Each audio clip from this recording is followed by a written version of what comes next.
생명의 삶 26일차 본문을 가지고 십자가 사랑, 진수는 원수 사랑과 영원 구원이라고 하는 제목을 가지고 함께 말씀 증거하도록 하겠습니다. 우리는 세상을 살아가는 동안에 참 허탈한 일을 많이 겪습니다. 그런데 그 허탈한 일들 가운데에서 많은 믿음의 사람들이 가장 허탈해하는 것은 어떤 사람은 자신의 죄 가운데에서 평생을 살다가, 그러니까 행복하게 살다가 마지막에 예수를 믿고 구원을 받았다라고 하는 이야기를 들으면 내 평생에는 하나님을 위해서 헌신을 하였고 내 평생은 하나님께 온전히 바쳐서 핍박받고 이렇게 주를 위해서 헌신하며 살아갔는데 나의 삶과 그의 삶을 비교하며 나의 삶이 너무나 불공평하다 느끼는 경우가 우리의 삶 가운데는 종종 일어나게 됩니다. 많은 사람들이 이렇게 우리의 삶과 그들의 삶에 대해서 비교를 하며 참 이것에 대해서 힘들어하는 이유는 우리가 느끼는 것이 마치 그들의 상급과 우리의 상급이 너무나 다르다고 느껴지기 때문일지도 모릅니다. 그러나 이것은 우리의 구원을 어찌 보면 우리가 잠시 동안 느끼는 이 세상의 상급과 비교하면서 보기 때문에, 그러니까 그 구원을 상급보다 낮게 보기 때문에 생기는 오류일 것입니다. 그렇다면 오늘 본문은 우리에게 무엇을 이야기하고 우리가 믿음으로 생활을 하면서 어떤 것을 붙잡아야 하는지를 오늘 본문은 우리에게 이야기하고 있습니다. 오늘 본문의 시작은 우리에게 해골이라고 하는 곳으로 초청을 하며 오늘 본문의 이야기를 시작하고 있습니다. 오늘 누가는 예수님이 이 해골 골고다라고 하는 곳에서 이제 십자가에 달려 죽게 되심을 이야기하고 있습니다. 예수님을 십자가에 매단 이유는 잘 보이게 그들이 이것이 정말 수치스럽고 이것이 하나님 앞에서 정말 어쩔 수 없는 그런 죄악을 지은 것이 아니라 정말 그들이 피치 못할 죄가 아닌 이 사람들이 어떠한 죄인지를 분명하게 알게 하기 위해서 잘 보이는데 매달았다고 우리는 생각을 합니다. 물론 그것도 맞지만 이들이 상징하는 이 해골, 그러니까 죽음을 상징하는 이곳에서 그들을 죽게 함으로 말미암아 그들이 가장 수치스러운 죽음을 맞게 만들려고 했던 것이 로마인들의 계획이라는 사실을 우리는 알아야 되는 것입니다. 그리고 예수님을 이들은 이제 다른 흉악한 범죄자 2명과 함께 매달았다는 사실을 누가는 기록하고 있습니다. 그래서 흉악한 자들이 예수님의 좌편과 우편에 달리시고 예수님이 정 가운데 달렸다라고 누가는 분명하게 기록을 하고 있죠. 누가는 이것을 매우 담담한 어조로 기록을 하고 있습니다. 그러나 누가는 이 본문을 담담하게 이야기를 하고 있지만 예수님 당시에 사람들이 느끼는 것은 예수님이 이 행악자 사이에, 그러니까 가운데에 달림으로 말미암아 예수님이 이들의 대표적인, 그러니까 흉악자 중에서도 가장 제일 큰 흉악자임을 로마 사람들은 이야기하고자 하였다는 것을 누가는 기록하고 있다는 것이죠. 그리고 누가는 예수님의 달리심을 굉장히 자세하게 기록을 하고 있습니다.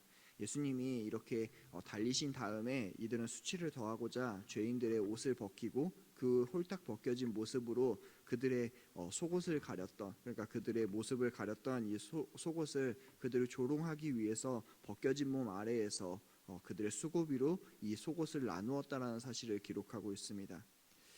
인간 안에 있었던 죄악된 본성이 그리고 나서부터 누가는 이 모든 것 가운데에 나타난다는 사실을 기록하고 있죠. 이 로마 사람들은 예수님을 조롱하였고 백성들도 예수님에게 야유와 조롱을 함께 찾아와서 이렇게 예수님을 조롱하는 모습을 보여줍니다. 또한 종교 지도자들도 예수님 앞에 그들의 원하였던 대로 하나님의 저주를 받았다라고 이야기를 하며 네가 정말 그리스도이거든 자신을 구원해 보라라고 예수님 앞에서 조롱하였다는 사실을 담담하게 기록을 하고 있죠. 또한 로마 사람들, 그러니까 로마 병사들은 예수님을 마치 대관식을 하는 왕처럼 꾸며서 그 왕에게 그 백성이라고 하는 투로 예수님을 희롱하며 예수님을 조롱했던 장면도 등장을 하게 됩니다. 그리고 예수님께서 고난 받으실 때 그 고난을 더하기 위해서 예수님의 고통을 줄여주는 포도주가 아닌 신포도주를 마시게 함으로 예수님을 조롱하였다라는 사실을 누가는 순차적으로 기록을 하고 있습니다. 그리고 마지막에 예수님의 이 죄목에 대해서 유대인의 왕, 이 모든 사실을 알리기 위해 예수님의 머리 위에 헬라어와 라틴어 그리고 히브리어로 기록된 이 예수님의 죄 명을 머리 위에 매달았다라고 하는 것을 누가는 담담하게 이야기하고 있다는 것이죠. 여러분, 누가가 이렇게 이 모든 상황을 자세하게 기록하고 있는 이유가 있습니다. 우리의 만약에 구원이 우리의 믿음, 그러니까 우리의 마음 가운데서 나타난 믿음으로 말미암아 된 것이라면, 여러분이라면 이 상황에서 예수 그리스도를 믿을 수 있겠느냐라고 하는 사실을 누가는 분명하게 기록하고 있다는 것입니다. 여러분, 오늘 본문에서 기록하고 있는 내용은 참 놀라운 일입니다. 두 명의 행악자 중에 한 명이 예수 그리스도에게 고백을 하였고, 그가 낙원을 허락받은 구원에 대해서 누가는 이야기를 하고 있다는 것이죠.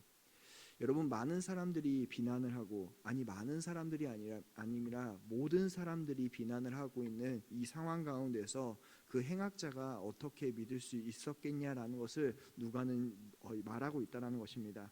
그러니까 우리 안에서 발생된 그 믿음이라면, 우리 안에서 시작되는 그 믿음이라면 그것은 결코 할 수 없다라는 것을 누가는 분명하게 기록하고 있다는 것이죠. 참으로 놀라운 것은 무엇입니까? 그 두 행악자 중에 한 명이 예수 그리스도를 주로 고백하였고, 하나님을 두려워하며 당신의 나라가 올 때에 나를 기억해달라고 하는 분명한 믿음의 고백을 하고 있다는 것입니다. 그런데 누가는 이 믿음의 고백이 완벽하다라고도 이야기하고 있지 않고, 그의 고백이 얼마나 불완전한지, 그리고 또한 그 믿음의 고백이 얼마나 연약한지를 이 누가복음을 통해서 분명하게 이야기하고 있습니다. 그렇기 때문에 우리는 누가복음을 읽어보면서 반드시 기억해야 되는 것이 있습니다. 이것은 행악자가 겸손하게 회개하였다, 마지막에 믿었다라고 하는 부분을 우리에게 이야기를 해주고 있으나, 이것이 매우 중요하다라고 생각하나 이 모든 내용이 핵심은 될 수 없다라는 것입니다. 그의 불안정한 고백, 그렇게 확실하지 않은 것 같은 믿음에서도 그가 낙원을 허락받았다라고 하는 데에 핵심이 있다라는 사실을 우리는 기억해야 됩니다.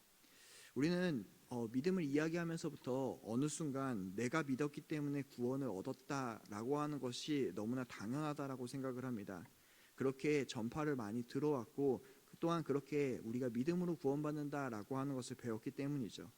그러나 이 안에서 우리가 착각하고 있는 것이 있습니다. 그것이 무엇이냐면 믿음의 주체를 나로 생각하고 있다는 것이죠. 그러나 오늘 성경이 말하고 있는 믿음의 주체는 누구입니까? 내가 아니라 바로 주님이라는 사실을 성경은 우리에게 분명하게 근거하고 있다는 것입니다. 믿을 수 없는 순간에도 오늘 주님께서는 이 행악자 가운데에 임하셔서 믿음으로 그를 회개하게 하시고, 그의 연약한 고백 가운데에 주님을 주로 고백하게 하시고, 그에게 구원을 주는 분이라고 분명하게 고백하게 만들었다는 사실을 성경은 우리에게 담담하게 전하고 있는 것입니다. 그리고 그들의 악한 죄에도 불구하고 주님은 그들을 위해서 기도하십니다. 그것이 바로 가상칠언 중에 누가복음에만 나타난 주님의 간구입니다. 이 누가복음에 나타난 주님의 간구는 무엇입니까? 아버지, 저들의 죄를 사하여 주옵소서, 자기들이 하는 것을 알지 못함입니다 라고 주님은 고백하십니다. 주님은 이들의 죄악을 무엇 때문이라고 이야기하냐면 무지 때문이라고 이야기를 합니다.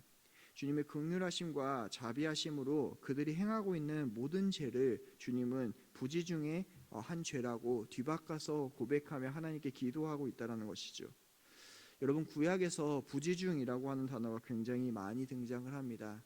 특히나 이 부지중이라고 하는 것은 도피성에서 우리가 바라봤던 도피성 개념에서 등장을 하는 건데, 알지 못할 때에 죄를 짓거나 피지 못하게 죄를 지은 사람들이 이 도피성이라고 하는 곳으로 피하게 하셔서 죄를 면하게 하는 사건을 우리는 구약을 통하여서 바라보게 되었습니다. 그러나 이 도피성 가운데 어느 누구도 자신의 빠른 발을 자랑하거나 그가 잘 도피했다라는 것을 자랑하지 않습니다. 이 도피성의 개념은 무엇입니까? 하나님께서 이 무지한 가운데, 또한 피치 못할 가운데 지은 죄인들을 구원하셨다. 그러니까 하나님의 은혜가 얼마나 큰지를 이야기하는 것이 바로 도피성의 개념이죠.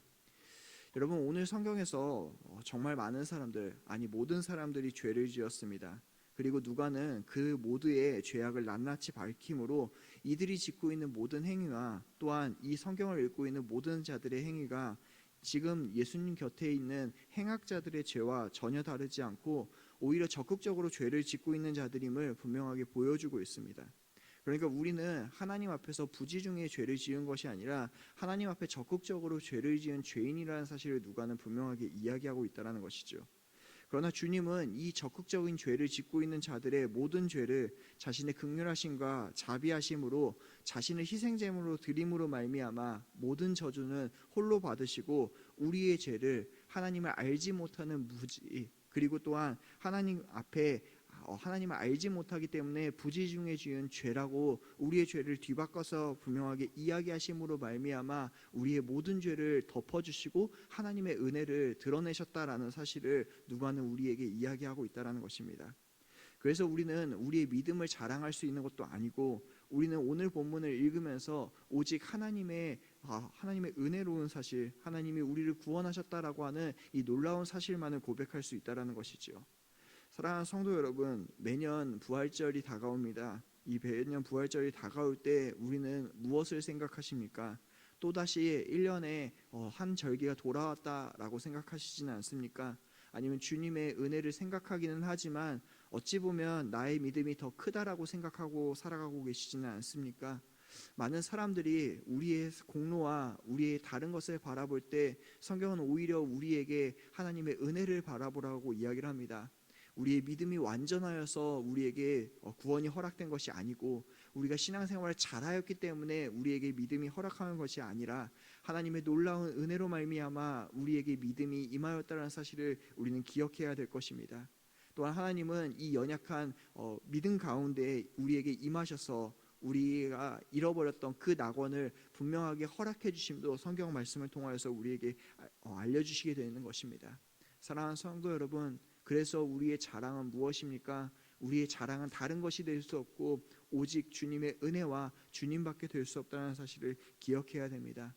오늘도 우리가 말씀을 통해서 다시금 이 은혜에 감격하고 이 은혜 가운데로 나아가며 나를 자랑하는 것이 아니라 주님을 자랑하고 또한 그 주님을 자랑하며 세상 가운데 주님을 드러낼 수 있는 우리 귀한 성도 여러분 되시길 간절하게 축원하겠습니다. 우리 함께 기도하도록 하겠습니다. 하나님, 우리의 연약함을 자랑하는 것이 아니라 오직 주님을 자랑할 수 있는 그런 믿음의 성도가 될 수 있게 하여 주시옵소서라고 기도하였으면 좋겠습니다. 두 번째로는 새로운 정보가 들어섭니다. 하나님을 두려워하고 겸손히 주님을 섬기며 나라를 잘 이끌어가는 새로운 정보가 될 수 있게 도와주시옵소서. 또한 질병 가운데 있는 모든 자들이 있습니다. 주님 찾아가 주시고 보호하여 주시고 위로하여 주시고 또한 회복시켜 주시옵소서. 특별히 구자영 원사님 서희원 아기 가운데 회복의 능력을 허락하여 주시옵소서. 전쟁 중에 있는 나라 가운데 나라가 있습니다. 주님, 이 나라의 모든 전쟁들이 속히 끝날 수 있게 도와주시고 그 나라들 가운데 자비와 긍휼을 베풀어 달라고 우리 시간 함께 기도하겠습니다. 사랑이 많으신 아버지 하나님, 우리를 부르시고 하나님 그 예배 가운데 아버지 하나님 또한 모든 상황 가운데 주님을 바라볼 수 있게 해주셔서 너무나 감사합니다.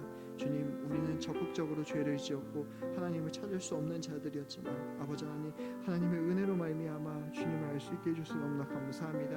아버지 하나님, 우리의 연약함을 자랑하지 않게 도와주시옵소서. 우리의 모든 상황을 자랑하지 않게 도와주시옵소서. 우리의 자랑은 오직 주님이 될 수 있게 도와주시옵소서. 내가 죄악을 적극적으로 저지른 자였지만 주님, 우리의 모든 것을 홀로 받으시고 우리의 원수를 자녀로 삼으신 그 은혜에 감격할 수 있는 저희들이 될 수 있게 도와주시옵소서. 아버지, 새로운 정보들이 들었습니다. 주님, 하나님을 두려워할 수 있는 아버지 그런 정보가 될 수 있게 도와주시옵소서. 겸손히 국민들을 섬길 수 있는 나라들에게 도와주시옵소서. 아버지, 질병 가운데 있는 모든 자들 찾아가 주셔서 회복시켜 주시고 아버지, 전쟁 가운데 있는 모든 나라들 가운데 자비와 긍휼을 베풀어 주시옵소서. 온전히 하나님을 찾고 하나님과 의지하며 하나님을 붙잡고 나아갈 수 있는 믿음의 성도들 될 수 있게 도와주시옵소서. 사랑이 많으신 아버지 하나님, 감사합니다. 오늘도 말씀을 통하여서 우리에게 우리의 모든 것을 자랑하는 것이 아니라 하나님을 자랑할 수 있게 해주셔서 너무나 감사합니다. 하나님, 우리가 다른 것을 의지하면서 나아가는 것이 아니라 오직 하나님을 의지하며 하나님께서 주신 말씀을 의지하며 나아갈 수 있는 모든 귀한 믿음의 성도들 될 수 있게 도와주시옵소서. 아버지, 또한 믿음의 정부가 이제 새로 들어서게 됩니다. 하나님을 두려워하고 겸손히 국민들을 섬기는 나라들이 될 수 있게 도와주시옵소서. 아버지, 또한 질병이 창궐하고 있는 이 가운데 주님 찾아와 주시고 보호하여 주시고 위로를 베풀어 주시기를 원합니다. 주님, 이 땅 가운데 신음하고 있는 모든 환우들을 찾아가 주셔서 아버지 회복시켜 주시옵소서. 특별히 구자영 원사님 서희원 아기 가운데 주님의 능력으로 강권적인 능력으로 붙잡아 주셔서 속히 회복될 수 있는 아버지 하나님, 우리의 모든 귀한 성도들 될 수 있게 도와주시옵소서. 전쟁 중인 나라가 있습니다. 주님, 그 나라들 가운데 찾아가 주셔서 속히 전쟁이 끝날 수 있게 도와주시고 그들 가운데 자비와 긍휼을 베풀어 주시옵소서. 오늘 하루도 우리와 함께 동행하여 주시고 믿음으로 말미암아 승리할 수 있는 우리 믿음의 성도들 될 수 있게 도와주시옵소서. 감사드리며 사랑이 많으신 예수님의 이름으로 기도드렸습니다. 아멘.